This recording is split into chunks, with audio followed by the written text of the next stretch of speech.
Imaginez-vous seul, au-delà du cercle polaire arctique, secoué par un vent glacial, foulant une des plus grandes îles au monde.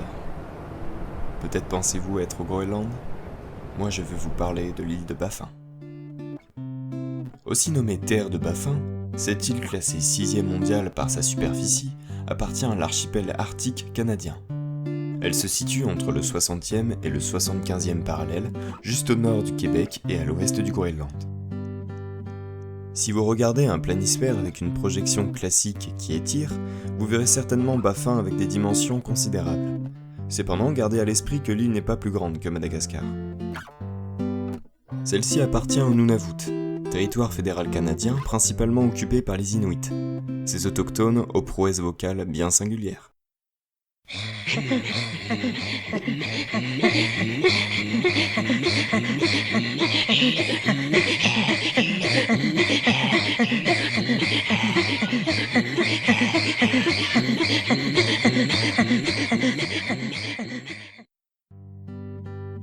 Baffin est donc occupée. Néanmoins, l'île ne compte que 11 000 habitants.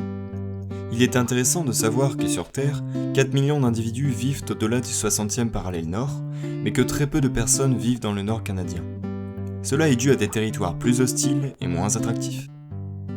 À titre de comparaison, l'Islande, qui est à la même latitude que la terre de Baffin, compte environ 330 000 habitants, soit 30 fois plus que la population de cette dernière.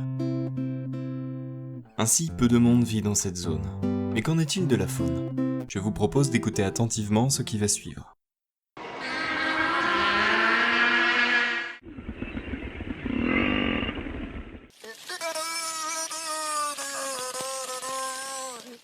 Alors que pensez-vous avoir entendu ? D'abord une sirène, puis un moteur de moto, et enfin peut-être un genre d'instrument aquatique ? Je vous le repasse.